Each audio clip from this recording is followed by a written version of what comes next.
You're listening to the PetaPixel Podcast. For expert advice, incredible selection, and the best deals on photo, video, lighting, and more, you go to B&H. B&H is PetaPixel's new gear partner, and for even greater savings at B&H, we recommend the B&H Paybu credit card, which lets you save the tax. You pay the tax, and B&H pays you back instantly. Save the tax on eligible purchases shipped to eligible states. Or you can pay over time with our 6 and 12-month financing on minimum purchases of $199 for 6 months or $599 for 12 months. Terms apply. Learn more at bhphoto.com/Paybu. Credit card offers are subject to credit approval. Paybu credit card accounts are issued by Community Capital Bank. Ho, ho, ho. Where's your hat, Jordan? I don't have a hat handy, man. I don't have a hat handy. I don't have eggnog. What's with your lack of festivity? Yeah, you're both substantially more festive if people aren't watching. Jaren's got just a lovely fireplace background, eggnog, Santa hat. Chris has a Santa hat. I got the same old setup that you're used to seeing and a brown shirt. So, well done, you two. Very good, very good. I refuse to drink eggnog. Yeah, this was discussed before we started, but what is wrong with eggnog? It's gross. Even with like 4 ounces of rum in it, I'd still be like, pass. No thanks. I'd throw it out. I'd throw it out in front of the people that gave it to me. I'm a huge fan of eggnog. And Jaren, how much eggnog do you have in your possession? You said you were like buying it bulk style, I believe, when we were talking earlier. So there's actually a very specific eggnog that I like, and I have not been able to get it because it keeps selling out, and it's the brand is called Alpenrose, and I can't find it. So the only one I could find was this Alexander, and we got it in the smaller containers because the bigger containers were going to expire like 2 days after we bought it. Now I like eggnog, but not that much. But these are like the smaller ones. They last until eggnog.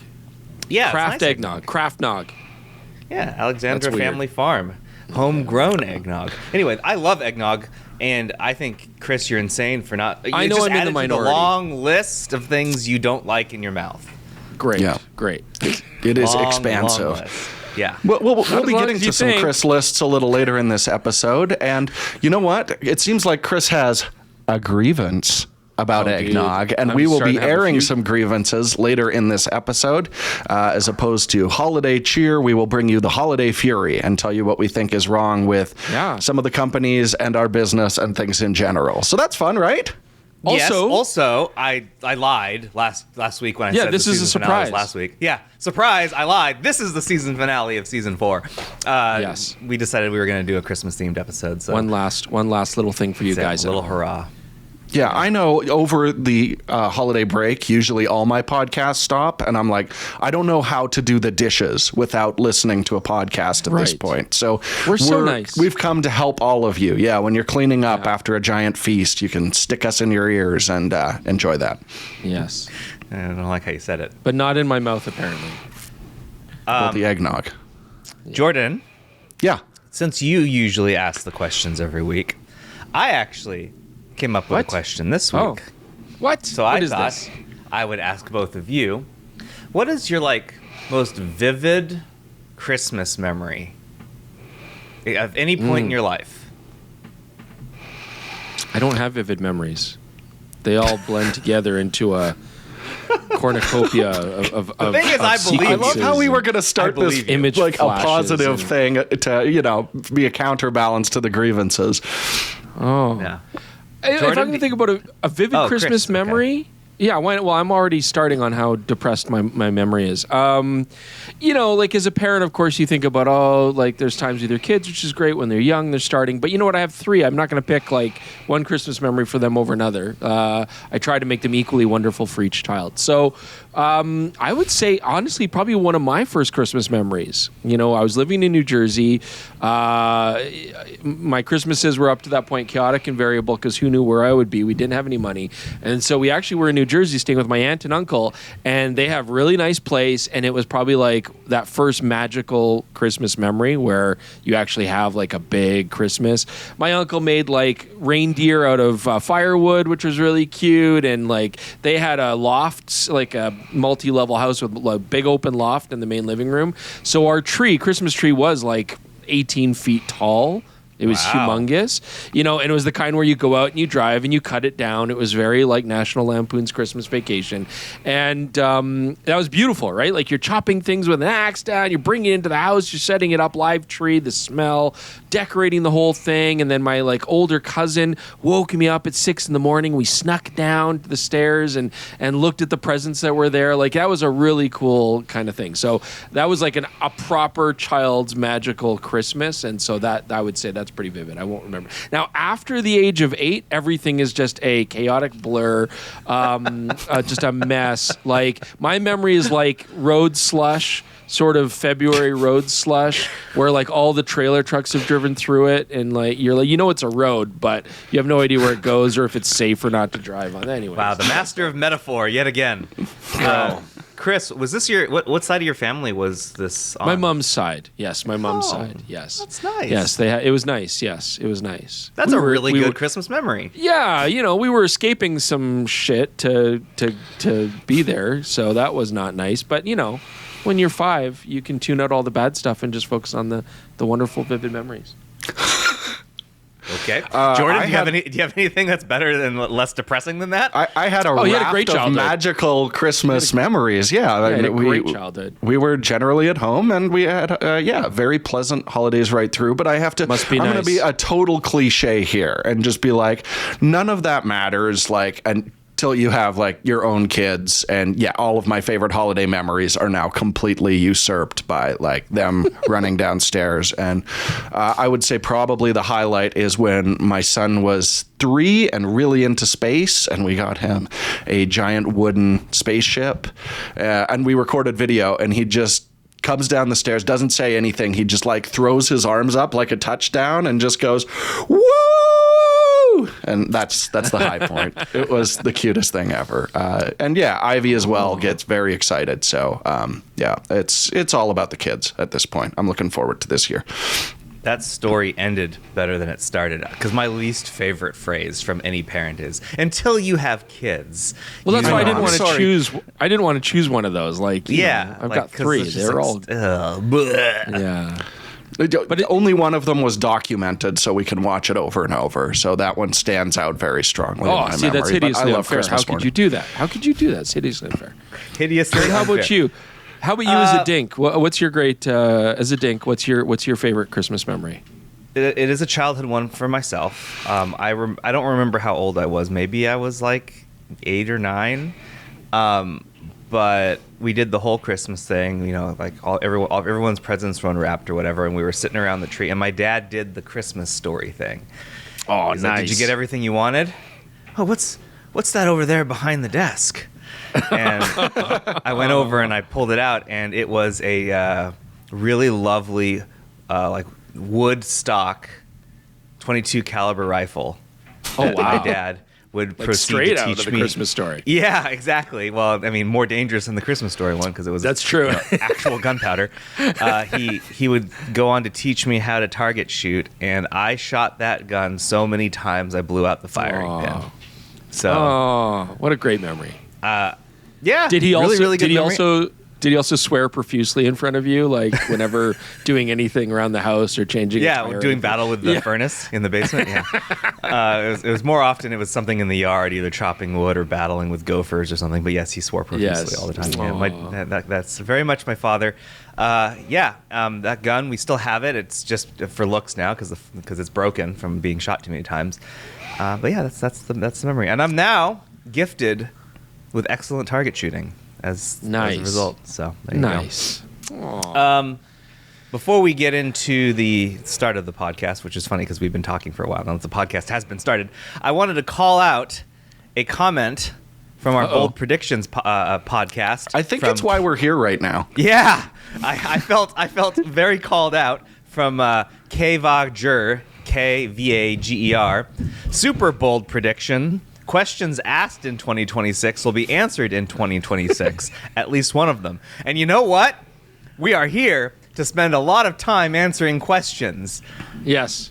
That's happening. Sorry, do you mean questions asked in 2025? I believe. Yes. We're not. Yeah. I mean, he was basically saying we never got to any questions from 2025 so this year. So maybe next year we'll answer them. You know what? We're answering them. Let's get going. We're going to answer some. very small proportion of the total mass that we had, but it's okay.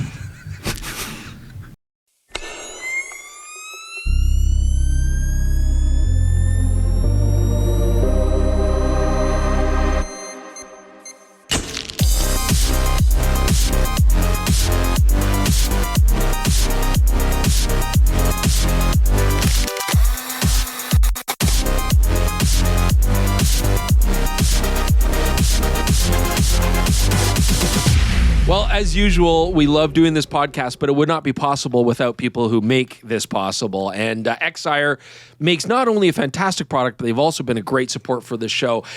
Now that we enter into 2026, there is the new Excire 2026. And I really like this program because you can get it either as a standalone program or as a plugin for Lightroom Classic. So whatever your workflow, Excire's got you covered. Now, it's all about using AI-powered tools, but in a very positive way to make your life easier. And we all need that going into 2026. So Excire has some fantastic stuff that's AI-powered. First off, just the ability to find your images, like, use things like keywording, put in a prompt search, face and people search, similar sort of topics, or smart culling. It really helps out a lot. So for example, Jordan, what's your favorite? Now, we may have talked about this a few times, but what is your favorite search protocol? I mean, well, the good thing is you can kind of split it between the good and the bad, which is an ongoing theme in this episode. So if you want to find the good, you can search for like, hey, I want all the pictures where in the portraits the eyes are open or people are smiling, or you can type in like a specific, the relaxing on the beach is a classic. Like, that's what I want to hear, relaxing on the beach. Yes, we got to relax on the beach. We got to find all those pictures. But almost more useful than that to me is just culling all the stuff that doesn't work. Is it out of focus? Are the eyes closed? I don't have to look at those pictures anymore. It's not going to delete them, but it'll flag them as like, hey, you might not want these. And I find that incredibly useful, is to scroll through all the ones that actually worked perfectly. And then you can also look for it if you have any kind of geotagging, which thankfully all of our smartphone images do. You can also use that to search as well. For sure. Yeah, it really does make your life easy. Did you know also, Jordan, that you can also organize your videos using their powerful tools? I mean, it really does help out, especially in our line of work where we're downloading, in a lot of cases, thousands of images a week and videos and stuff. It can absolutely save you a ton of time, make life easier. Also, Excire uses this AI-powered technology on your own local computer. There's no uploading of files. I know we're always worried about, they're stealing our data and stuff. No, this is just to make your life easier. Everything happens on your computer. Your privacy is assured. None of your photos or videos being uploaded or anything like that. There's no cloud that you have to worry about. And on top of that, too, there isn't a subscription. This is a lifetime subscription that you get when you buy Excire. So that's really nice, too. I'm at a point where I cannot handle any more subscriptions, any more things that I have to keep track of. So it's nice that it covers that. So you can get their standard Excire Search 2026 plugin. This works with a lot of the same tools, goes right into Lightroom Classic, so you already know that interface. That's how I like to use it. But you can also get Excire Photo, their standalone program. And if you're going to do this right now, PetaPixel viewers get a special discount code. Just use PetaPixel and you get 15% off that lifetime subscription. So fantastic stuff. I would definitely check it out. We got all the information here you can check out, so you can go in and get this for yourself. But also try their 14-day trial to see if it works for your workflow. And if you like it, which I think you will, use that discount code. Thanks, Excire. Oh, sorry about that, guys. My dog is your dog in the background. Yeah. Anyway, thanks to Excire for sponsoring this episode. Let's move on and do a quick roundup of news, because despite the fact that it is the holiday season, stuff is still happening. This one actually dropped over the weekend, and this one's wild. Sad. Well, not for you guys because you're Canadian, but in the United States, DJI has been banned, as well as any foreign-made drone. They can continue to be operated and sold in the United States as long as they are already here, but no new drones can be imported. All the parts can't be imported. Like, this is outrageous. This essentially implodes the drone market in the United States. Yeah, and I know there was everyone years behind. Dude, yeah. And I know that there was big delays on like the mandated security audit. We were talking, this isn't even related to that. Yeah, we're like, we want to do this. Give it to us. We'll show you their stuff's safe. And it's been totally circumvented. So this is just drones. That thing you just mentioned can still happen, and that would ban all DJI products, like straight up, period. So, like, I mean, they're already having a hard enough time. I wonder. I don't think it comes from China because it comes from Sweden, so that would be the only thing. And so, because, let's be real, they're not really looking at who owns what and as far as, Pocket 3s, man. That's crazy. Yeah, we would assume the Pocket 4 is coming at some point. The US will not probably be seeing those. Wow. So, like, people are going to, like, drive these over the Canadian border? Like, I have no idea what's going to happen. But I believe that would be illegal. Yeah. So it's going to be wild. And, of course, part of it is security, and then part of it is bringing business back to America. And I just feel like we've already talked about this, but there's just no companies that are really prepared to make a comparable product for the American market. And will they eventually? Maybe, but it's, as Jordan said, going to put things back quite a while. I remember the Karma. That's the last like famous American-made drone that comes to bad. mind. Yeah, fell out of the sky. Yeah. Sony's stuff didn't work out. Like it's weird. It's the thing that's really frustrating is that this technically bans all parts too. So like you have to make everything in the US or you're like in violation of the law, and like that just doesn't seem possible. It just if you were to make every piece of this drone in the US, this drone would cost $5,000. Like it's insane. There's just no logic behind it. That's so. Merry Christmas, everybody. Yeah, super annoying. Sorry, Americans. Another story. This one, I don't know how to take this necessarily. Fujifilm is announced that it is prepared to spend nearly $32 million to expand its Instax film production capabilities. Quote is, Fujifilm is continuously expanding its Instax film production capacity to meet the global demand for the Instax series. The company expects that once the expansion is complete, its Instax production capacity will increase by about 10% compared to 2025. Yeah. And we have to remember that Instax is actually already, up to this point, a big part of their profit making and a big part of their business. So, huge. Yeah, I mean, good for them that the demand is up there high and they need to keep making more film, and people are buying these things. It's a popular gift, and lots of products coming out. Like, yeah, they're on fire. I think it's really a matter of, like, they were waiting to see, is this a bubble before they started to reinvest? But the Instax craze has been going on for, like, got to be like 7 years at this point, where it just keeps growing and growing. So I think they're at the point where it's like, look, there's constantly stock shortages with Instax stuff. The demand has consistently been there, so we might as well invest, and expect this to keep on going. And I think that's a safe decision. Yeah, there you go. Good for them. As a film guy, something I've heard it's just a rumor at this point. I've heard that it's possible that Fuji hasn't made new 35 millimeter or 120 film in like 10 years. Like all the stuff we're seeing that is made actually by Fujifilm. So Provia, Velvia, that's just stuff they had in a freezer, and they still have in a freezer that they keep, when they lightly roll out stock, mostly in Japan, never comes anywhere else. That would make sense if they're putting all of their effort in Instax, right? Yeah. Like their factories can only do so much. They can only reinvest. Like this is only increasing their current capacity by 10%. Yeah, hopefully it means they can shift some production to other stuff as well. That would be great to see. Because it's like, just because Instax is popular, it doesn't mean that 35 and 120 aren't. Yeah. It's like they are wildly popular. You can't, they sell out their film everywhere that it shows up. But you're also in a market with a lot of other brands, right? When you talk about analog film, whereas Instax, nothing else, right? Like there's Polaroid. Yeah, impossible project. Yeah, but I mean, come on. Well, that's for the actual thing too, Instax cameras, no, right? How much slide film are you seeing? There's only Kodak Ektachrome right now. I saw lots of slide film in the 90s. Yeah, what do you get now? That's it. Provia, you Velvia. Buy it all. The reason why nobody can get slide film, Jaron, is because you're buying it all for like $50 it's because David a Amell roll. has it in his freezer. The fireplace behind Jaron is actually just burning his huge pie. He uses film as fuel now to warm his house. He has so much film. I love the way the chemicals smell when they burn. Yes. He goes to Japan and he comes back with 3 suitcases of slide film. Look, I'm just saying, I would love to know if Fujifilm is really going to give up on 35 and 120. It would be it'd be a sad day to hear that Provia and Velvia are gone. That would be, I don't know. You just I would have be to buy scared more, to shoot it. That's all. You can't if it's gone. Yeah, I know. You have to buy more to keep it going. You single-handedly could keep that boat afloat. Let's do it. My best.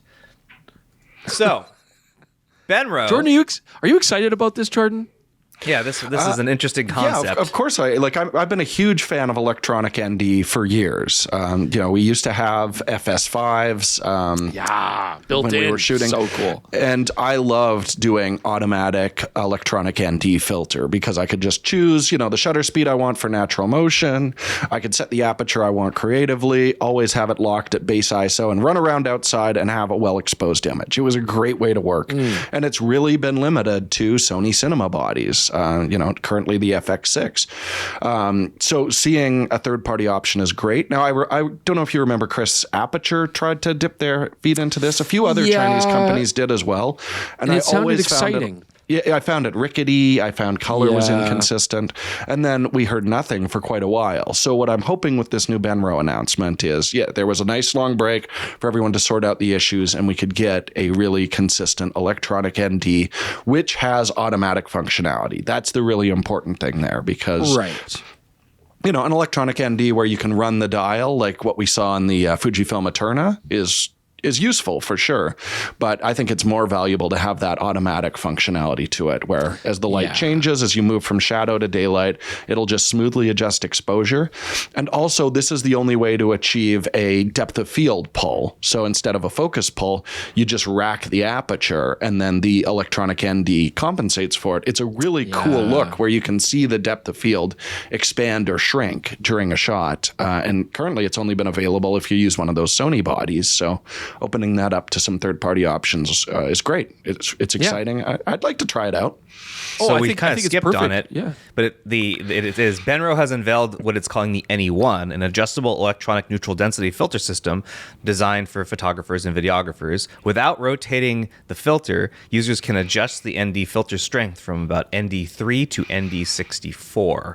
Yeah. So here's my only thing I would caution is that Benro also made another sort of automatic product that doesn't work very well for anyone who actually received one. So you'll notice that this one is not a Kickstarter like that Benro Theta tripod was. That's what I was referring to. This is they're not going to take crowdfunding for this. They're instead going to say sign up and they'll let you know when it's available. But I do think it would be a good idea to take a look at this if one were to actually come to market. Right. I am a little skeptical, and I would suggest listeners wait for this to get reviewed and be regularly available before getting too excited. The idea is great. We need to play with it. I mean, certainly, it's using a Bluetooth module on the top of the camera to do a lot of these connections, right? Which is going to be to some degree fiddly. It's obviously not going to be as smooth as an integrated unit, and we'll have to see what the delay's like, if any, and battery life and all these kind of things. And of course, they want to say it's for photography and videography because as a marketing company, you want to mass market it, but it's not really for photographers. No, it's maybe time lapse stuff, But it's again, I would consider time lapse videography, to be honest, not photography. It is. So, So, up to a 6-stop strength is great for video work, great for managing your shutter speeds and, giving you depth of field options. You might want stronger for photography. So I would still probably stick to something that's not battery powered and requires stuff. But hey, what do I know? But for videographers, this is going to be really exciting. And I think it'll be fun to play with.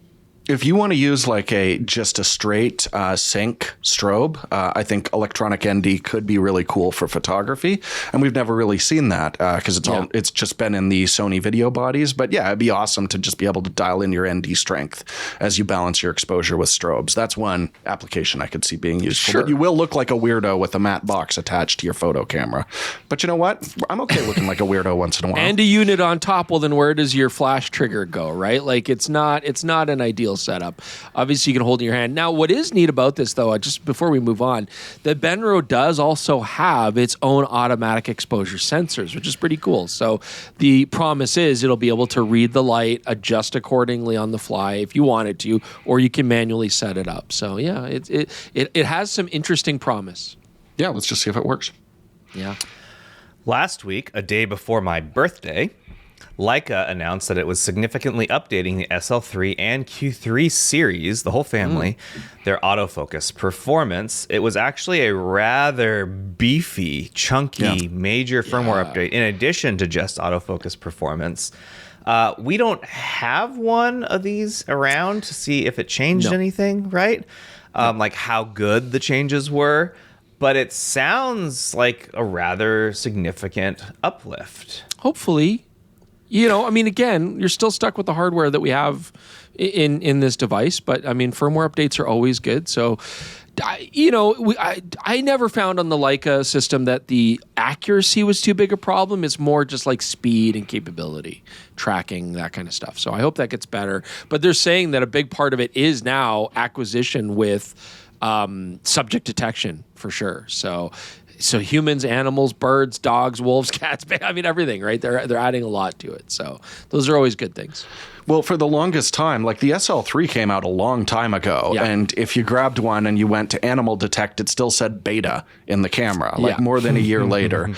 So to iron that out, and remember, these are cameras that do have phase detect autofocus pixels on them, both the Q3 and the SL3. So it has access to a lot of the same kind of information Panasonic does, and all of the S1 version 2 series cameras have come out since then. So I suspect, as always, that they're sharing information back and forth. So if this gives us the kind of improvement that we saw going from the S1 to the S1 II, then that is a noticeable improvement. We just can't test it because we don't have the cameras kicking around right here.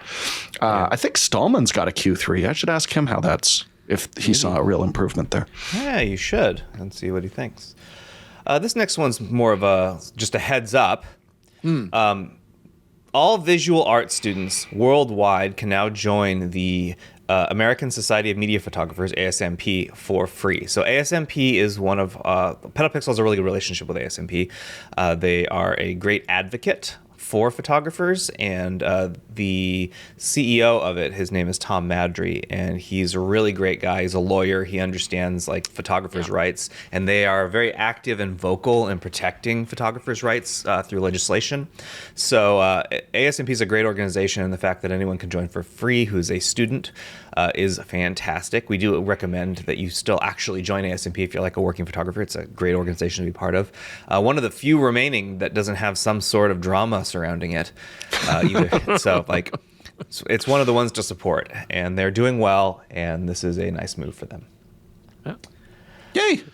Last thing on the board. Wait, no, go ahead, Chris. Sorry. No. Last thing on the board is to be expected, right? So, I mean, the Ricoh GR4 came out, a very nice camera. I mean, I will advocate. I think it's got some very meaningful improvements to the handling, the body design, the controls, everything like that. But well, of course, we're expecting then that we're going to have some updated versions like we've seen before, and indeed we do. The GR4 they're announcing will have an HDF version. This is with the diffusion filter.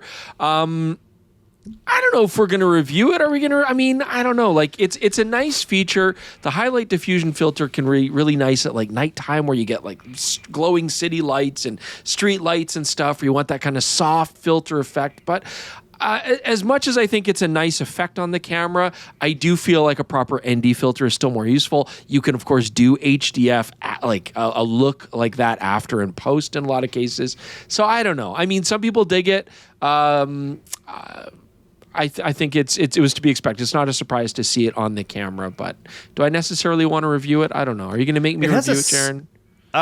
It's not currently in the plans. I have two things. First, this particular unit isn't exactly the same as the GR4, not just with the ND to HDF switch. There's also, it has a new high-speed electronic shutter to improve shooting in super bright locations. The electronically controlled shutter mechanism now enables shutter speeds as fast as 1/16,000th of a second. up to address the lack of ND filter. Maybe, yeah, probably. Up from the mechanical shutter on the GR4, which is limited to 1/4000th. There you go. The other thing that's worth noting, and I was actually going to ask you guys, was it this quick that we got the HDF GR3? No. I thought we had to wait like years. But now, like, Ricoh is pumping these changed versions out essentially immediately. Yeah, I'm not against it. I think it's great. I just don't know that there's enough here new that would be really compelling for me to play with. But certainly, I mean, if you like HDF, it makes sense to have it on the new platform. And I really do like the new platform. I absolutely think the GR4 is the best one they've made so far. So yeah, go for it. Go for it if you want it. Electronic shutter's fine. That's still not ideal for me, but it's fine.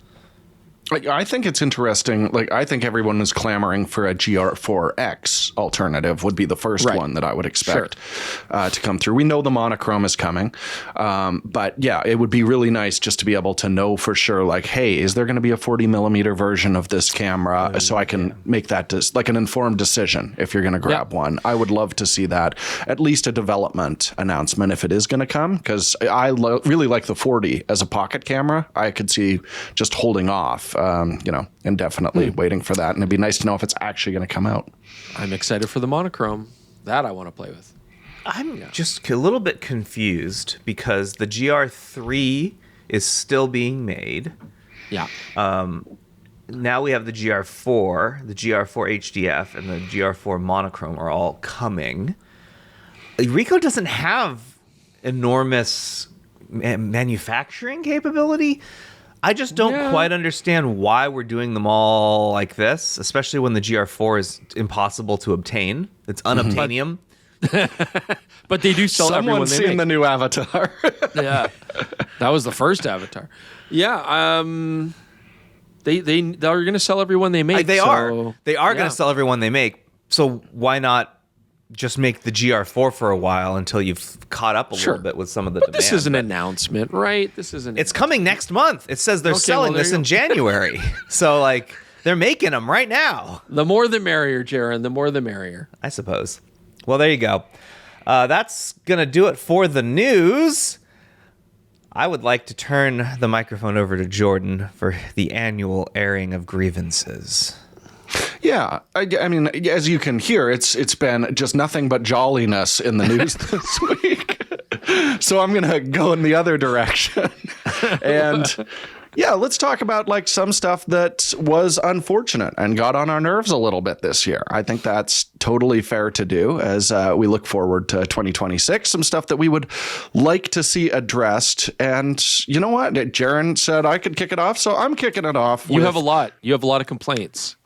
I got 3. But, and some of them are correlated a little bit, but a trend that was really bothering me last year has actually only gotten worse this year.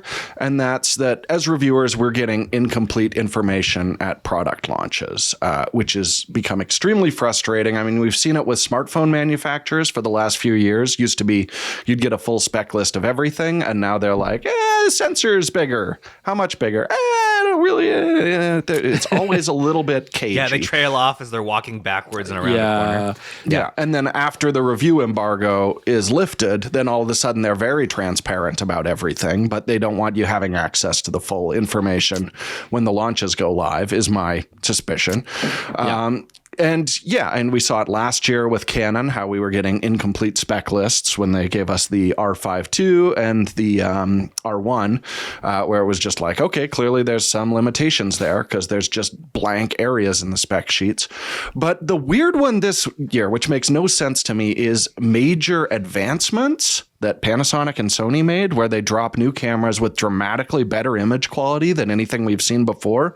And they don't tell us that's going to be a factor, how they're achieving it, any information whatsoever. Yeah. So it's got the internet scrambling for like, how is the Panasonic S1 II's image quality so much better? Or the same thing with the Sony. They say like improved dynamic range, but they're not telling us, hey, that's only in mechanical shutter mode. And they're doing some sort of stacking of the images at 2 native sensitivities, which means your dual gain optimization is only in electronic shutter mode. It's all this stuff we have to find out after testing, and generally we only get these cameras for a very limited time. They go back to the manufacturers, and then we release our reviews afterwards. It just makes our jobs incredibly difficult. And we had another issue this year where a manufacturer just gave us straight up wrong information on the spec sheet, which we did not confirm until after the product came out. So yeah, it's really frustrating because when I see a spec list from a manufacturer, I want to trust that information and focus on testing real world stuff, not going back and double checking all of their homework, which is exactly what it looks like we're going to have to do going forward. If they give us a readout speed, we're going to have to test. Is that the actual readout speed? Why do I still have to run through and find out what the native ISO sensitivities are on these cameras? Just tell me that. It's a huge waste of my time when we could be getting you a lot more actual useful information on how these things perform in the real world instead of just finding out if we've been deceived on the spec list. It drives me crazy. I want it to stop. It's annoying. Yeah. And to be fair, most of the time that they'll say they won't tell us that stuff, right? Like a lot of the times they'll just not tell us that stuff.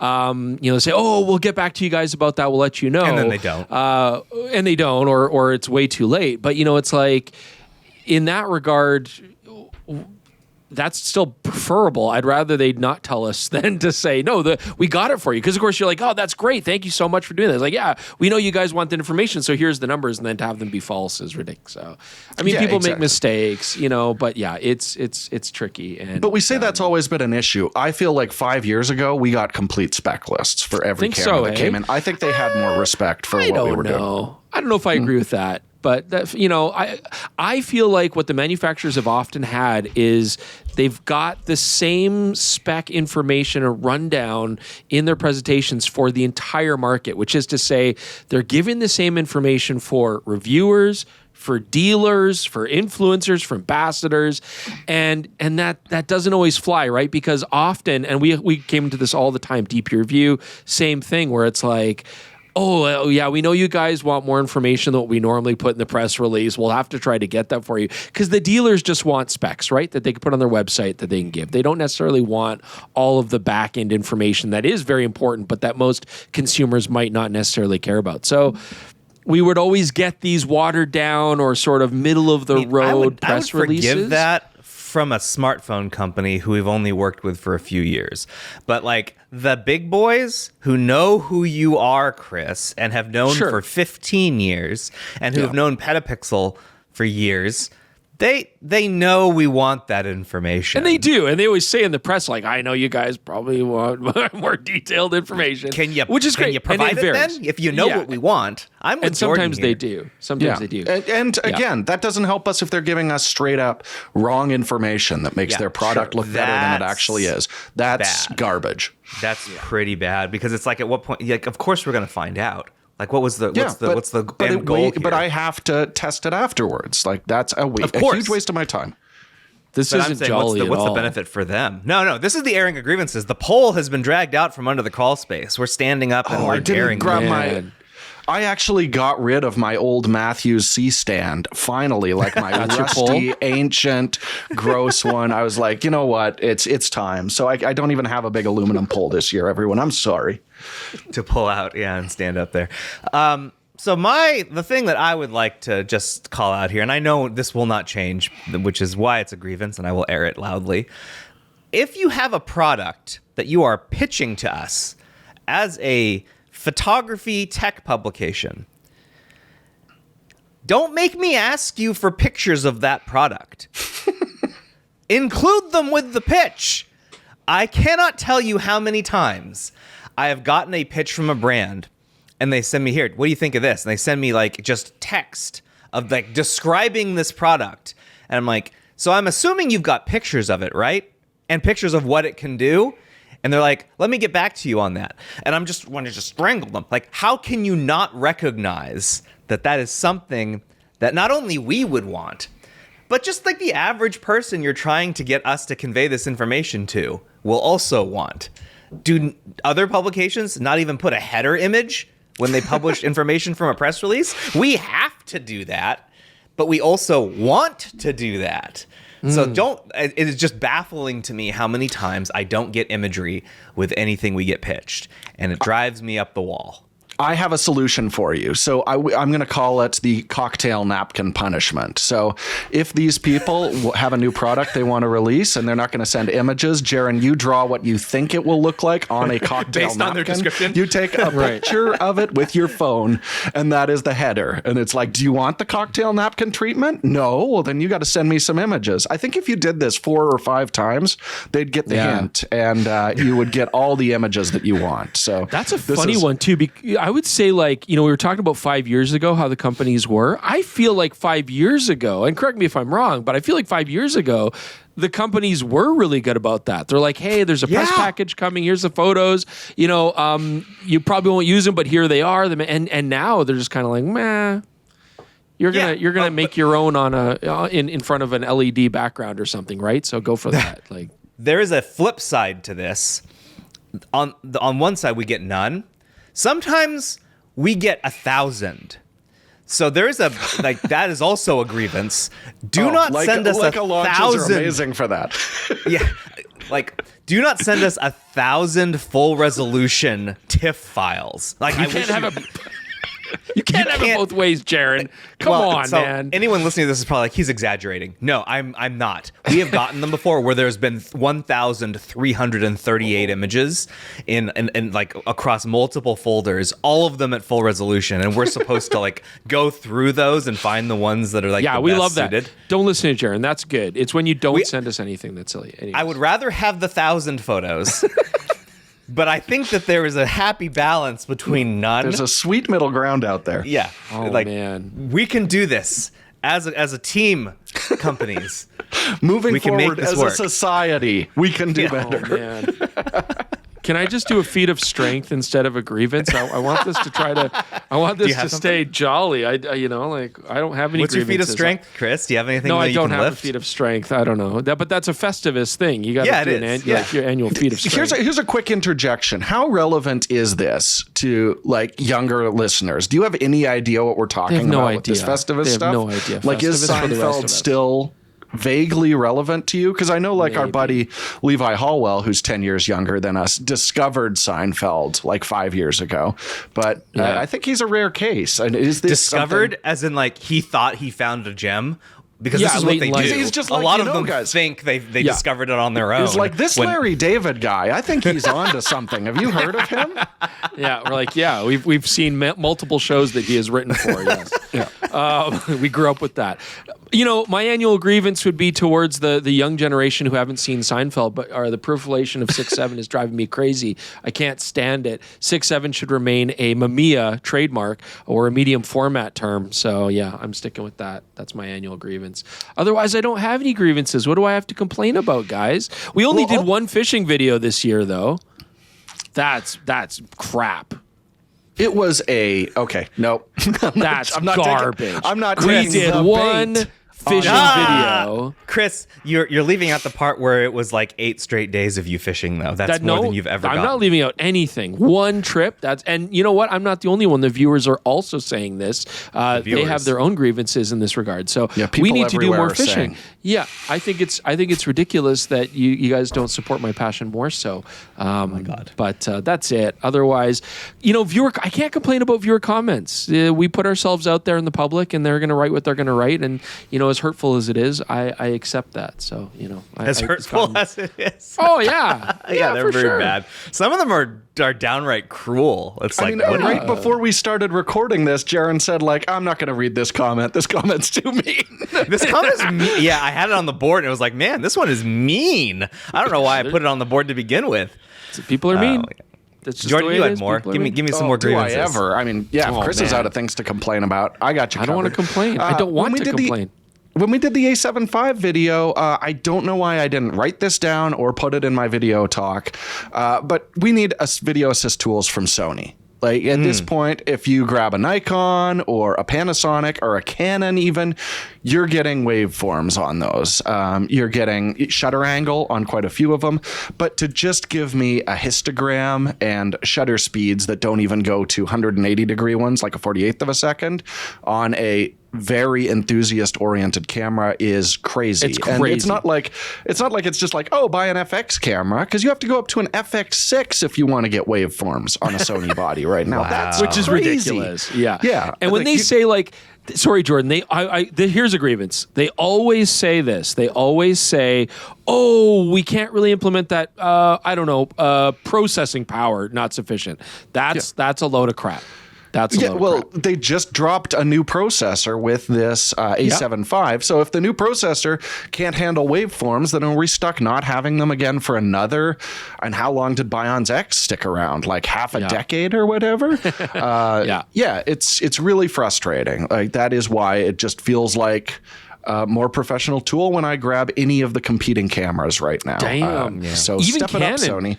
Even Canon finally gave us at least waveforms during record, right? Which was a big problem. Yeah, the main problem with Canon before was you would put your tools up. Even if it wasn't waveform, you put something up. Your level. Record. Just give me your level. And the level would just disappear. And so this is why grievances are good. Grievances can be good because we complained. Funny. And they finally did do it. They finally did fix it. So I'm with Jordan on this one. Partly. I think that as good as open and useful as OpenGate is, specifically if you want to shoot with anamorphic, that's what I like OpenGate for. I think it's worse to not have those assist tools. Like, that's more. And it's an easy fix. Yeah, it's more of a problem than not having OpenGate. Like, well, I'm tired of hearing processor issues because like a DVX 100 camcorder from 25 years ago had a waveform on it. So don't tell me that your camera that shoots 30 frame per second raw bursts can't handle putting a little waveform on the screen. That's hogwash. You tell him, Jordan. It can't read a data table and turn that into a graph. Give me a break. All right. Like, there, you drew me in. Now I'm mad. And I don't even use these tools. I'm mad for you. And I don't even use these tools. Oh, man. Jordan, you have one more, right? Jordan's got a lot. He could go all day. I'm just jumping on yours because yours are good, Jordan. So give us another one. Yeah. All right. This one is driving me absolutely crazy. And that is, look, we all know the shareholders want to know that you're investing tons of money in AI. So you're not falling behind. You're not going to become irrelevant with your lack of investment in this. But we, the consumers, do not care. Stop saying AI about absolutely every product. Like, hey, Sony has new. I'm really harping on Sony, but this applies to a lot of them. Hey, we got new AI-based white balance. I don't care if it's AI-based. Just say your white balance is better. Like, at a time where we're all worried about losing work because of generative AI, it's actually stressful to have a new camera launch come out, and AI is every third word on there. It is a constant reminder. Preach. Yeah, absolutely. Go ahead, Chris. Cut me off. Tell me why I'm silly. You're not being silly. You're not being silly. I get it, but I'm just going to play the devil's advocate because it's like, yes, we do hear that a lot and we hear it in everything. But at the same time, you got to think of it from a consumer standpoint. We're not consumers in the same way, right? We're reviewers. So technically, I mean, is it easier or better to like throw out things like deep learning and machine learning? That confuses people like crazy. You don't need to say any of it. It is all technically. It just keeps saying it's better, but it's a buzzword right now. It's a buzzword. But it already like if you were to poll the general populace, like, do you have a good or bad impression of AI? I guarantee you, the vast majority are. I have a negative impression of AI at this point. So why do we keep saying it every time we talk about every function on these cameras? Tell them. If one company says they have AI-based technology, then everybody has to say it. Correct. Or else the consumers will feel like just tell the shareholders. Don't shout it at us. We don't care. But the shareholders want the cameras to sell, and if they don't say that they're using AI-based technology or whatever, they might not sell as well. Do you think they won't sell if they don't say like, hey, our ability to reframe your shot automatically is AI based, or if it just said like, I do honestly. Our camera can intelligently reframe your shot. Done. Intelligent, no AI. that's fine. I don't care. Also, Chris, by the way, I'm going to go back to something you said earlier. A company that put no AI in their camera can't make enough of them, and they'll make everyone they'll sell everyone that they make, and that's Ricoh. So they don't need to say AI. It. Not really. No, they're not. Yeah, they are. Where? They're using machine learning and deep learning, which is AI based. Okay. Anyways. But they haven't been harping on it. They haven't been saying it loudly. Yeah. Fine. But they also have a very I'm just niche. tired of reading it whenever we see new, like, look at press releases that come out. It's just AI based. Jordan, I'm already getting bubble's CES gonna burst. emails. The CES emails are all AI. It's even more than last year, which was overwhelming. I guess I'm just saying, like, look, that is you're shouting at the sky, old man shouting at the sky, because like we've seen this a million times with all technology. It's nothing new. Eventually it'll go away and there'll be some new catchphrase and everybody will have to jump on it. If you've learned anything about the camera industry, it's that when one major manufacturer starts touting something and it's popular, everybody jumps on board. Like I've never seen camera companies necessarily stand alone and say, "Oh, well, we're not going to use that." No, they all kind of like mimic each other and jump on each other and say, "Oh, we need to have a version of that." So I'm just saying we're past the point where it's novel. Like, yes, when it was like 3D TVs are coming out, everyone had to have 3D TV for the first little while. That's a great example. At a certain point we all lost interest, and I think we're there with AI right now. We know most processing on every electronic device has some machine learning element to it. You just need to stop saying it now. I know. Jordan, but speaking of 3D TVs, did you ever actually see one? Oh, dude, I was terrible. At the NAB, the 3D NAB, right after the first Avatar came out, where every booth was, you got to strap goggles on to walk into the Panasonic booth today. I remember distinctly seeing one where their thing was, you don't need glasses to see our 3D. JVC had one.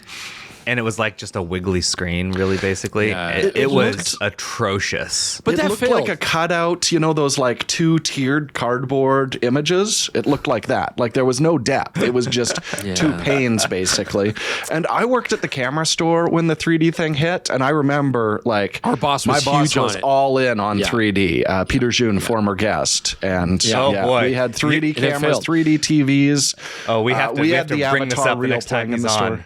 Yeah. The next time he's on, we'll be like, so Peter, how's that 3D? It petered out. Oh, 3D petered out. But 3D TV was a terrible idea and it's failed. But AI-based technology is here to stay, and like hardware has plateaued. So the major changes we're going to see, I would argue, in cameras going to the future are largely going to be machine learning, deep learning, AI-based. I don't know. I don't want to keep saying hardware is plateaued because we saw a big image quality jump for the first time in years, and it doesn't have anything to do with AI. It's clever processing. And I don't want to go. Sold a phone, their most popular phone in years, because they made hardware better. They just beat Samsung and Google at hardware for the first time in years. They made their hardware better because they were lagging behind in their hardware. They had to make their hardware better. But they sold more units than this was an exceptionally popular camera, which proves that no one actually cares about the AI. I guess we'll see. What I don't want is for the manufacturers to go back to where they each have their own damn catchphrase for their technology. I hate that. That's even worse. What was I don't like anything. I mean, come on. I don't know. Not off the top of my head, because I don't want to think about those days anymore. But I don't remember them. I mean, let's do like Sony. Like, it's no longer real-time tracking; it's now real-time recognition. Something like that. I mean, like, what's the difference? Like, it's AI based. yeah. I don't know. Whatever's simpler for the consumer, that's what I think is best. Well, I believe that is all the grievances that we have. It sounds like we have a lot more, but we got to move on. I don't know that we do. I think that was your last one, was it not, Jordan? That's all I got. Yeah. I'm spent. The grievances have been aired. Now we can get on to what have you been up to? And actually, let's expand this. What will you be up to? Because this is actually the season finale. We will not be back until January. So if you guys have anything you'd like to share, like what are you going to be doing? No, it's really not. It's only like 2 weeks. But I'll go first. I will be rearranging this office and redecorating. What? So... This will be the last time you see it. Hopefully, I have to actually complete this task before when we come back. I will be in a different spot. Everything will look different. There's an area you can't see. It's off to the side of the camera where I've already cleared giant chunks of it and you're moving the computer. Everything. I believe I'm going to take this whole unit and I'm going to put it over there, and the camera will be going that way next time. I think the TV will be over here, the couch will be over there, and then that whole area over this way will be... Just be 2-foot tall Gundams. Well, the Gundam models are going to get moved around. I'm excited to see your new setup. Yeah, we'll see if it works. The issue is getting all the light panels off the walls because those are stuck on there, and I'm probably going to have to paint once they come off because they're going to take off chunks of paint with them. So, yeah, that's what I'll be doing. What about you guys? I'm going to take it easy and watch some movies. I might try and read a book. We'll see. I still haven't gotten through all of Ted Forbes' books, so I'm going to check that out. But no, I have no giant ambitions. I am going to keep seeing award-winning movies. Hopefully there will be some 4K Blu-rays from Santa, and I can catch up on some gooders. That actually reminds me, Jordan, what did you think of the 2 trailers that have come out in the last week for The Odyssey as well as Steven Spielberg's new movie? The Odyssey trailer is gorgeous, but there's not much there. Like, it is really like, oh, you have a totally stacked cast. We knew that going into it. Oh, you shot it with really big cameras. We knew that.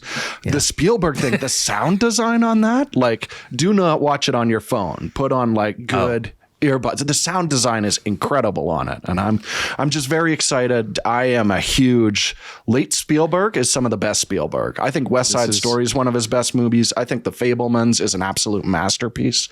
So to see him, just owning his craft, but also going back to the big budget action stuff he's known for, I think it's really exciting. So I'd say it would be fantastic. I love Nolan, but I'm more excited for the Spielberg. Where are you guys at? I like Nolan too, although I like it when he had original stories. It seems like he's given up on doing original stories since Tenet was bad. So I will see The Odyssey mostly because I like the cast and I like the story of The Odyssey.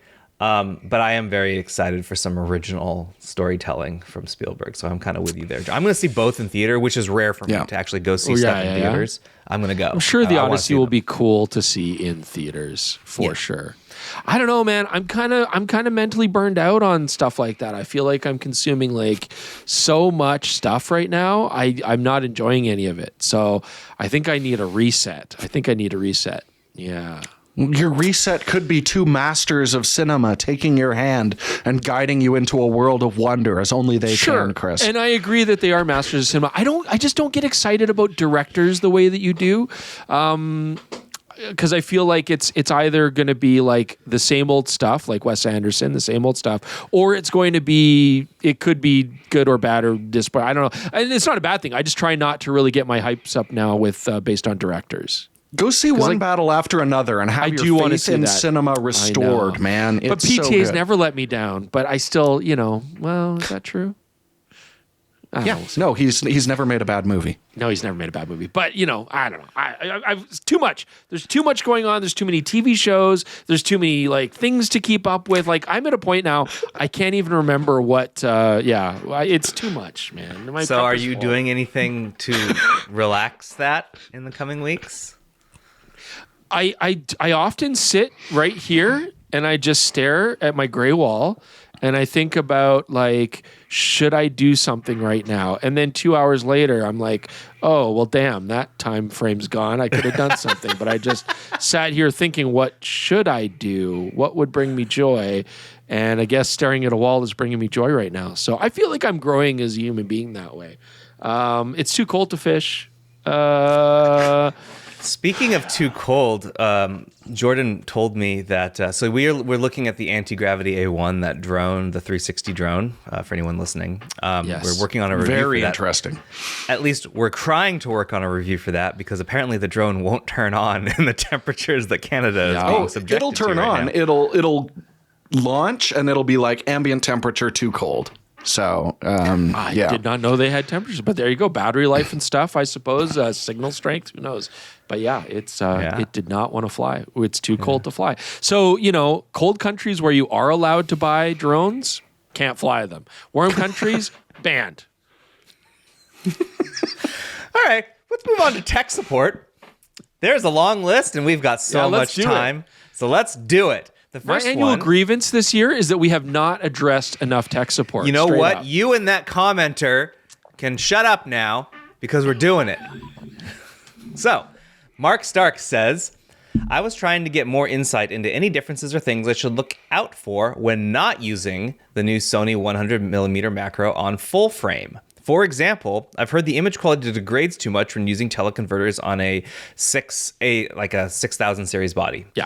If that is true, I wonder if it would be able to notice that in the viewfinder at low resolution when composing. Also, would the 1.4x teleconverter be the maximum I should use because of the image quality reduction on APS-C? I'm probably worrying over nothing, but as you know, gear is getting more expensive. I had the original 70-200 GM, but I've never used the teleconverters because I thought Sony would have updated them by now. I don't know, Mark. So you're not going to notice any difference in the viewfinder. I feel like modern teleconverters are quite good. The image degradation from the optical glass is there. It's always a factor, but I just don't think it's that big a factor. More so the issue, especially on maybe a smaller sensor, will be the light loss. You lose a stop of light with 1.4s. You lose 2 stops with 2 times. And so there can be issues there. I mean, if you're forced to use a higher ISO to compensate for, getting a faster shutter speed because of that light loss, then you will notice that image quality loss for sure. I mean, more noise and shadows and whatnot, less detail. But overall, no, I think teleconverters in good light, I wouldn't worry about it. I don't think so. Will they update it? Sure, but I feel like even the older teleconverters were pretty good optically. So if you're using OEM ones or good ones, I don't consider it that big a downside. And I don't think many people will notice it. Yeah, I mean, just to give perspective, when we crop in on the charts in our videos, we're cropping in past an APS-C level. So if it's sharp when we're zooming in there, it is very sharp. And we did actually it was just the 2 times, if memory serves, Chris, when we looked at the Sony. But you did shoot the center of the chart with that, and it was still extremely sharp with it. Remember, it's the exact same pixel pitch, the 26 megapixel APS-C to the 60 megapixel full frame sensor. They're the same depth there. So that's just fine. As far as seeing degradation in the viewfinder, I think we need to just keep stating this over and over. A 2.36 million dot EVF is a 0.8 megapixel image you're looking at there. You're absolutely not going to see degradation at that level. That's why punch-in is so important when you're checking focus. And you can't really gauge lens sharpness based on the EVF. As I recently learned with a 7 Artisan lens where I thought I had a larger area that was sharp than was actually captured looking at the screens there. All right. Next one is a speak pipe from Elliot. Hi, Chris, Jordan, and Jaron. My name is Elliot out of Chicago, and I have a question that's tangentially related to the Sony RX1R Mark III. But I guess a more general fixed lens camera question. I'm wondering if this will finally prompt Canon to release a digital Canonet. I feel like they would make a killing if they had a digital Canonet, even with their old rangefinder style. I'm curious to know what you guys would think. Also, love to see you guys in Chicago. I know it's not a big photo town, but there is a big photo scene here, and it'd be awesome to have you guys come and represent. Thanks very much. Keep up the good work, guys. Thank you. I've never been to Chicago. I would love to go to Chicago. Manny. Yeah, it's high up on the list. We'll stay at Manny Ortiz's house. But yeah, dude, I'd love to go to Chicago. I would love Canon to make a Canon. In fact, actually, I've said this many times on the podcast, that very camera. I've said Canon should make a digital Canonet. I think it'd be great. But Canon has absolutely, and we're talking from a high up, told us directly, Canon is not a company that looks backwards. We now only look forwards. That's basically paraphrasing their quote. So yeah, it's I don't think it's going to happen, and that's fine. That's their strategy. Would I love to see one? Absolutely. I think it would be great. I think the market would love it. I think it would sell, but that is just not their modus operandi right now. And they'd have a huge amount of surprise as well. Like Nikon, Fuji have been very willing to embrace their heritage. If Canon did with any product, I think people would be so incredibly excited about that. But yeah, Chris has been saying this, like you said, for years. I have no attachment to this camera. I've never seen one or used one. I'm looking at pictures of one now. Canonets are great. You got to watch really cool. Pecker. You got to watch the movie Pecker. It has a blind photographer. It's great.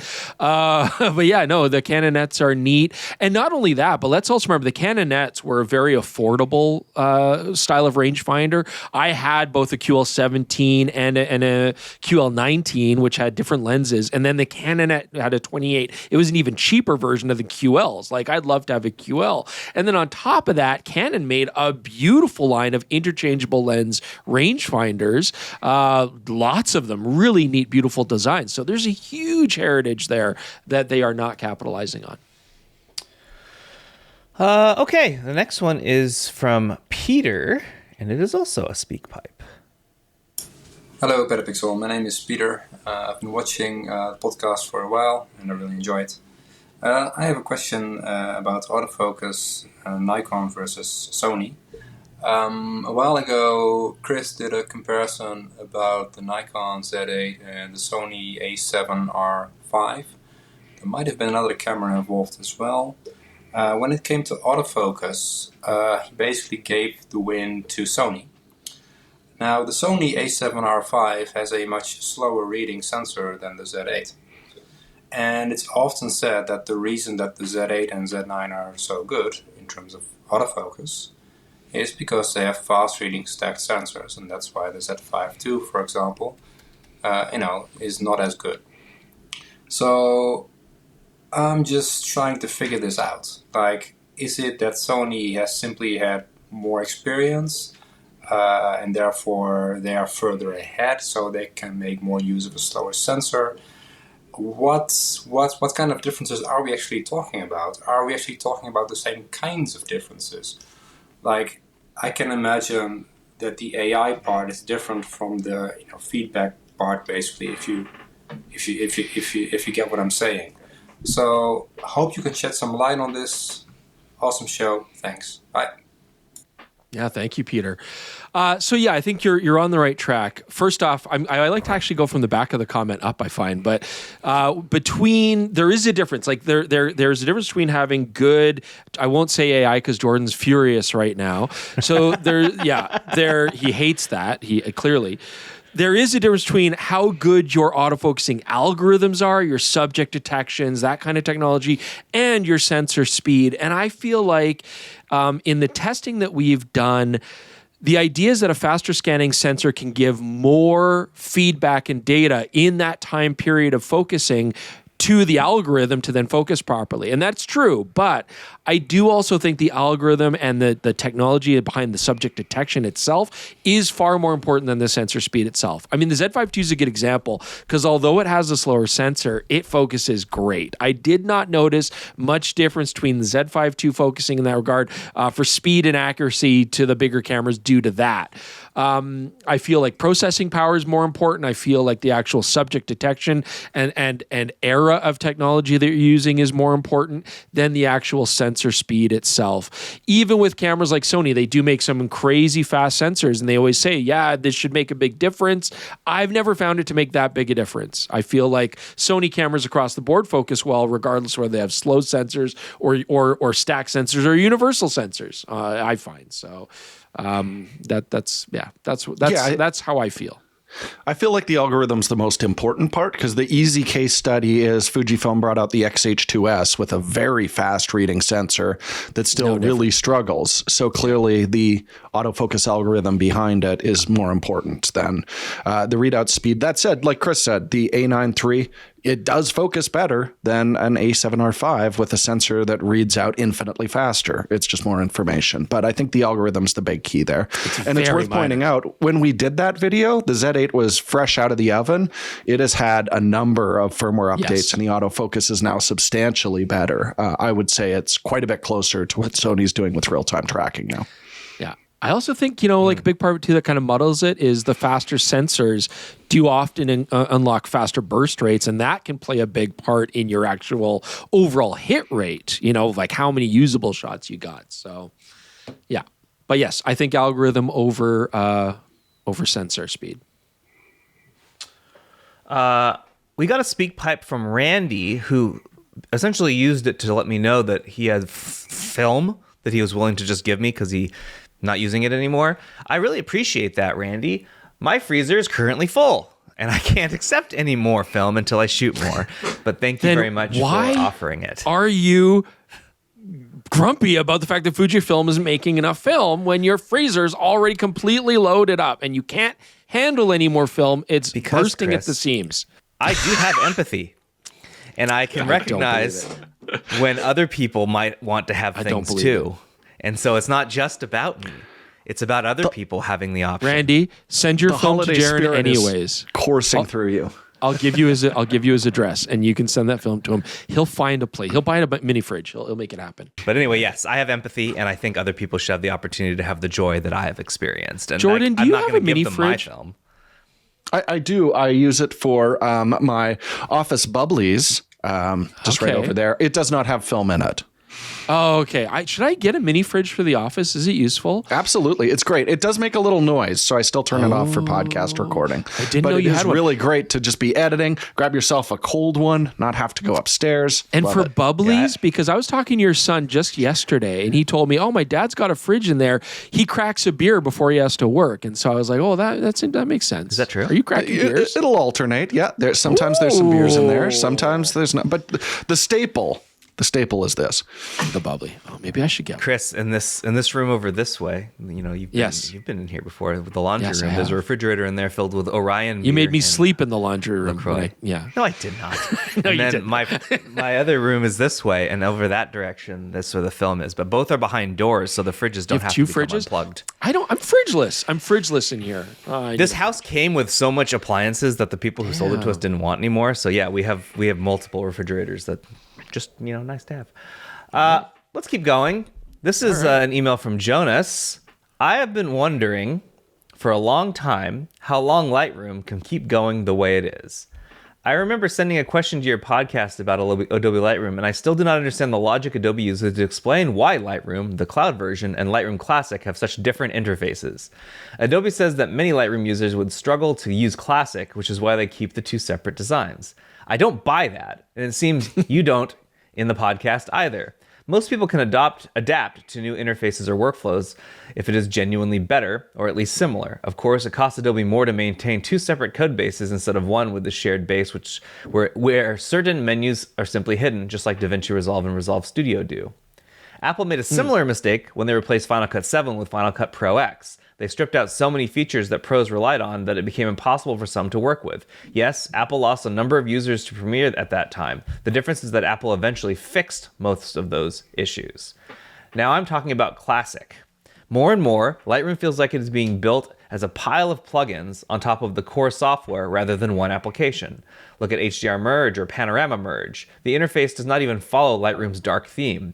It feels like a generic add-on rather than part of the program. The import dialog is another area that has barely evolved. It needs a verification function to confirm that every file from a card was imported correctly. This is standard in most professional video import tools, especially important when Lightroom crashes and you're left wondering what made it in. Right now, Lightroom will happily import duplicates with a _1 at the end, leaving a mess to clean up. I hate that.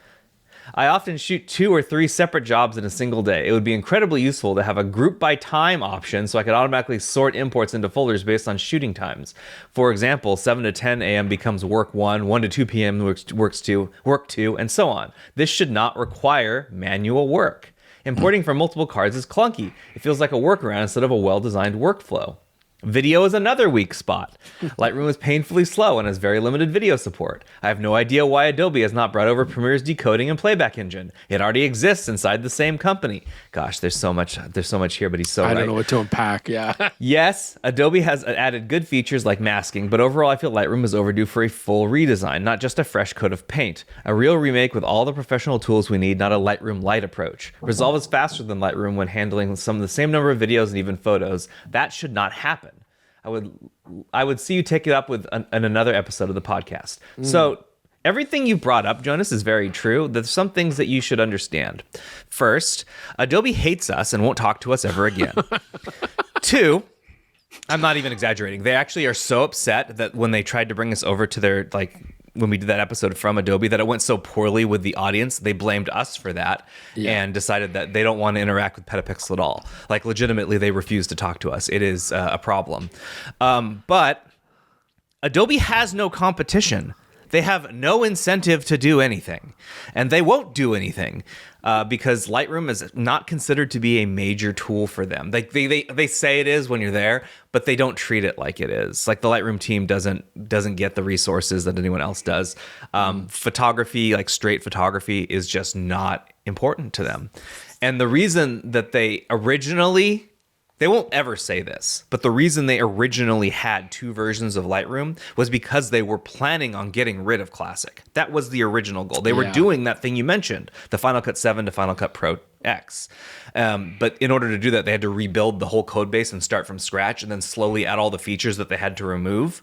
That's what they've gotten to that point now. Now, they've gotten almost everything into Lightroom from Lightroom Classic, but there are still some major just like sorting and organizing features that just never made it over.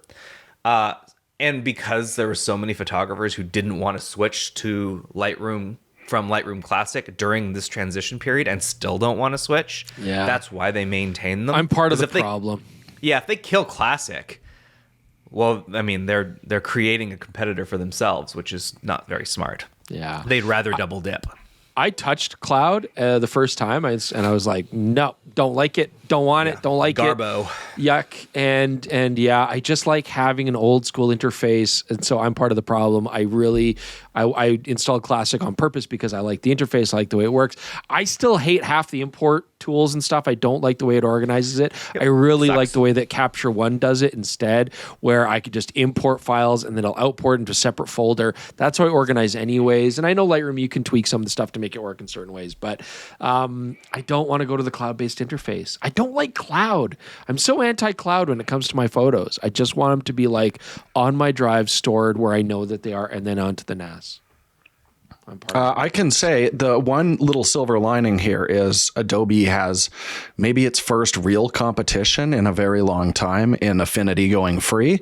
Over the last couple of weeks, I have downloaded it, and I think it's actually pretty decent software. It's going to take me a little while to get comfortable with, but free software that seems to work well and is very responsive on the modern Macs. Fast. Yeah, it's smoking fast. Considering it's actually like 5 or 6 apps in one app, and you can swap among them immediately without waiting. But is it giving you the same image quality, the same ability to control, put shadows and stuff? I found that pretty limited. And I mean, like Lightroom's generative AI, generative AI removal tool, really which is using AI, is amazing. It's amazing. I love it. It wasn't really good 8 months ago. Doesn't matter. It's great. It's really good now, and we all know it. And anybody who's used it is like, this is freaking great, and they love it. Yeah, and use it all the time. And it's not going to replace Lightroom. It's not. It doesn't have like the organization tools. So there needs to be a separate tool. That's the big question. Yeah, with that going forward. But I mean, if we were talking even a year ago, I'd be like, well, their only real competition is Capture One, and Capture One has definitely been. I feel the lagginess. I feel the lack of development and resources on it. So it's nice to see an alternative that's nice and zippy. I ran a batch processed time-lapse sequence through Affinity, and I was very impressed. It was worlds faster than Capture One. Wow. And how I remember Lightroom, although I've been out of Adobe World for 2 years now. I don't find Lightroom's export speeds that bad. Certainly just on operating the software really can be a little bit laggy. Yeah. Yeah. And of course, because I'm using a Windows, my computer gets slower like every day. Every day it's a little bit slower than it was before. So there's a solution for that. Dude, don't even get me started. You asked about the RAW thing, Chris. I'll touch on that. I know that Affinity uses LibRAW as like their base. That's where they're getting their data. I have expressed to them that to really compete with Adobe, you have to build your own RAW processor. You should do that. Invest in that.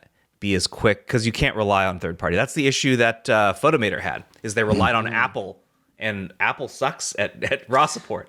So like you can't rely on another party. You have to do it yourself. Yeah. So they finally have the resources to invest in something like that, and now we'll see if they do. All right, the next one is an email from Michael from Vancouver. I have a question for Chris. But first, I must say the Christmas Best Worst show was great fun. I think for 2026, Chris should start the show with a 1-drink handicap. Now, what? I like, just to butt up against this, I think it's fine. I can have a year where I lose. Like, I've had years where I trounce Chris. It goes back and forth. This wasn't my year. We don't need to handicap either person in any way. He doesn't want your pity. Yeah, exactly. Oh, dude. I lost. I can deal with it. And you all should be able to deal with it too. I got so much flack for that episode. I'm like, Jordan chose the games. He picked that axe because that's his family axe. Like, oh man. It's always like it was the only other axe there. Anyways, moving on. Now, the question is, Chris, you've used cameras with monochrome sensors, and of course you've shot RAW files and converted/graded them black and white, and you've shot on black and white film. So what I want to know is, why would one buy a monochrome sensor unless one had stacks of money or just felt that the restrictive nature of the sensor somehow adds to the experience? I do, by the way, have my name on the list at the camera store for the GR4 monochrome. But I also have a question if the amount of post-shooting manipulation I can do with a monochrome or one-channel RAW file will be satisfying. I know all sensors are monochrome and that color is actually filtered by red, green, and blue lenses. So he understands the reasoning and how this works, but he's, you get his question. There's no practical reason really to do it. I mean, we do talk about the benefits optically because there is a benefit to it. You do get better shadow detail. You get better dynamic range for sure. But not in a way that's really going to change my life. I mean, all cameras are great. Color sensors do a fantastic job with black and white. And yes, you do get the extra benefit of being able to modify based on color channel and stuff like that. That being said, I still approach my monochrome photos a lot like I would approach a darkroom situation where I'm doing more global changes. If I'm doing anything selective, it's usually not based on color channel. It's more based on like a dodge and burn effect, using brushes, that kind of thing, making selections based physically on how I want to paint an area and then brighten or darken it. Curves, that kind of stuff. But I don't find editing monochrome sensor images that restricting, and I don't necessarily find editing color shots in black and white that expansive or that beneficial. I think really in the end, the way I do it, it's kind of the same. It more comes down to the experience of just having a camera that shoots black and white, thinking only in that mindset and shooting that way. But yeah, in practical terms, I love it. I think it's cool. I think it's fun. But for me, it's a fun dalliance. It's not a practical reason that I'm doing it. Does a color camera make far more sense? Yes, absolutely. Are there situations where I'd be shooting and say, oh, I wish I had a color sensor right now? Sometimes, for sure. But there's something about the restrictive nature of just shooting black and white and not having the option to just flick over to color and that distraction really that sometimes I really enjoy. So it's experiential. I wouldn't say it's from any sort of practical standpoint.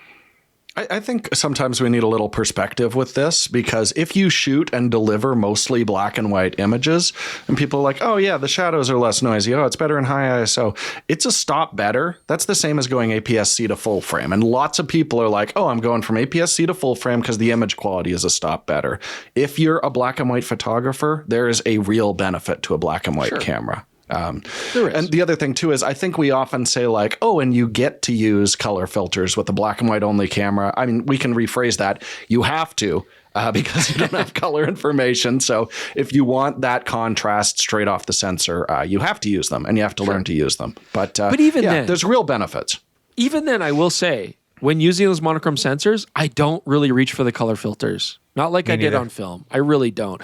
Because I feel like doing it with brushes or something like that, I could do fast. So even then I don't really do it. And the image quality benefit is there, but I would, again, not to Jordan, what he's saying is absolutely correct. But it's like, again, from an experiential standpoint, I don't really notice it because it's black and white. I mean, if there is a format where you're not really going to care that much about shadow detail, it's black and white. Often I'm going to crush those blacks anyways or change grain structure. Like, I don't know. So I'm with everybody. I just want to get across that I'm with everybody that monochrome sensors aren't really that big a benefit. I do it because it's fun. That makes sense? So if Fujifilm decided they were going to make a X100 Acros and it was just black and white, it was a true black and white sensor, I would be very interested in that, because when I've been shooting black and white, some of my best black and white photography on digital I've done with the X100. And when I'm working with those files in post, I am seeing the limitation. I'm seeing where I have to stop, where I would go a little bit more if I could. And getting that benefit to the DR would actually legitimately help me. And I shoot mostly black and white on my X100. So let's say I had a GR4 and I was shooting with a lot, and I was saying like, man, I'm converting a lot of these to black and white, and there are cases where I really wish I had a little bit more DR, then a GR4 monochrome makes tons of sense. And I just don't think that it's that huge of an investment to get there, coming from the film side where I'm spending thousands of dollars on film. So like I can see the digital benefit. And I would see myself using it. If I had my choice, I would shoot 95% of my photography black and white.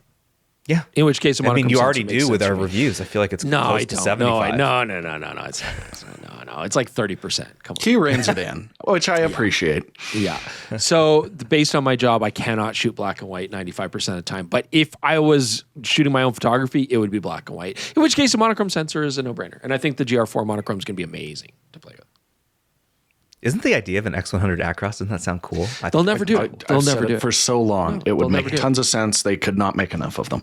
They're too committed to, I think they're just too committed to the simulation modes. That's their but thing. It would still just be that simulation. Just a new suite of black and white simulations. Oh my God. I would be all over. I'm like, they won't do it. All over it. They've let Neopan die for too long now. Nobody knows and remembers what it is anymore unless you're ancient. All right, next one is a speak pipe from Brett. Love the show. I have two loosely related questions. The first is on archival. I take more photos than most professional photographers because I'm an insurance adjuster and working every day. I have probably 2 to 3 terabytes a year that I dump off to a pair of NVMe external drives as well as an old school spinning one. The problem is the wait time on the spinning one is forever. Is there a better way? I just buy 3 new drives every year and start over and put the rest in the safe. The second question, and possibly more important, is on resale houses. There's several of them out there. I've noticed that my pile of point and shoots, I've got everything from a Sony HX9 through the 50. I've even got the 80 and the 90, and several others. In general, can you give us a gut feel if they have the same camera listed in the same condition for $100, or when you go to trade it in, if you want store credit, what kind of value can you expect? I've never sold anything off that way. As always, love the show. And tell the fishermen come to Cleveland, I'll take them steelheading.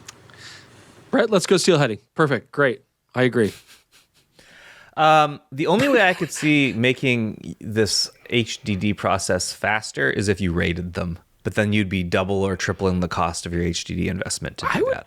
I just said I would never put my photos on cloud because it doesn't make sense, but maybe it makes sense for Brett to use cloud storage. I mean, especially because it's work related. You can write off the cost of those things for work. And like, then you don't have to do this whole drive business. Like, you would also be able to give clients or other, insurance companies access to certain files where they could just download it straight off. Like, I don't know, that would make sense unless there's some legal reason why you can't or whatever. But I would drop the drives and go cloud-based storage.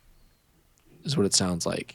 As far as resale value, I'm just spitball. I think it's about 20 to 30% with most like companies like KEH or MPB. I would say you usually generally get about 20 to 30% of what the resale value would be. Does that sound about right? In between those numbers, you're not getting half. You're not getting half. If you want half, maybe if you bring it in, because you're looking at the costs associated with processing. So like if you go to a store and you physically bring it to them, you might get a better deal than if you were doing it over mail. But yeah, a lot of them just remember Pawn Stars. Like they never gave you anywhere close to the actual value of the product because they need to make money on the sale. Yeah, nobody is. Yeah.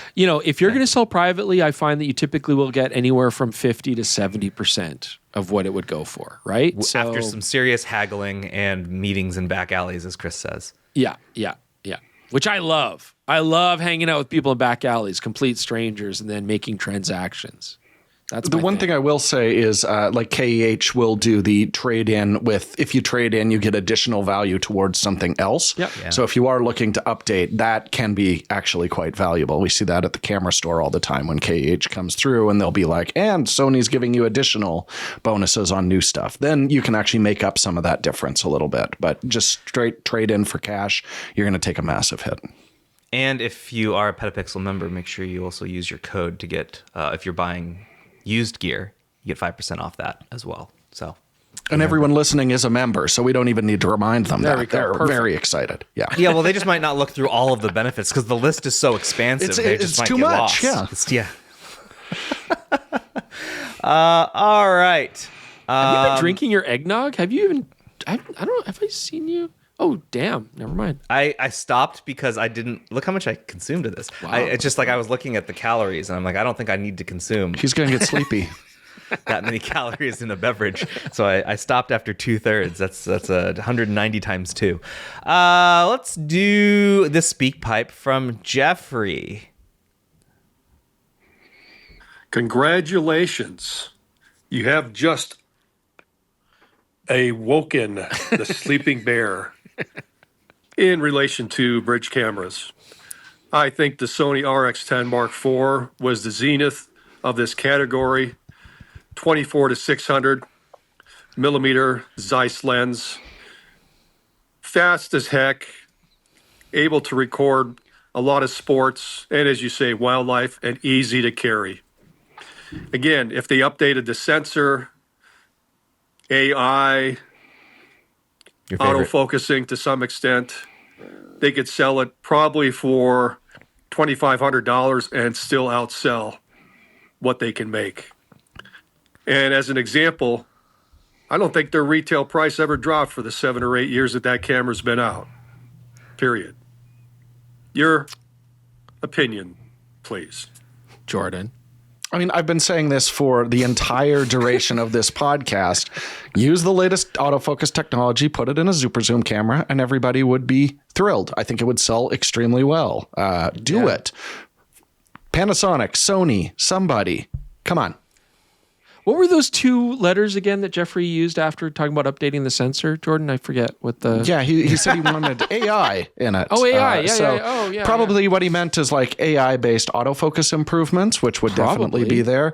With that, he's only saying it because autofocus improvements. I mean, he's talking about the AI chip, which is what Sony calls it. But it's, machine learning-based autofocus improvements. We don't need it in the marketing material. Exposure, all that kind of stuff. Yeah. All the things that deep learning, machine learning take care of for us, which we now put under the umbrella of AI. Yeah. Yeah, and next to the Festivus pull, right? Airing our grievances. So I think that is going to do it for the final episode of the year. There are so many more, but we got through a lot. We'll get through more next year, I promise. But with that, I'm just going to go ahead and say Merry Christmas, Happy Holidays to everyone, Happy New Year. Hope you enjoyed this little surprise Christmas podcast. And I'll go ahead and play us out. Yeah, look at that. Merry Christmas, everyone. Bye, everybody. Bye. Happy New Year, too. We'll see you soon.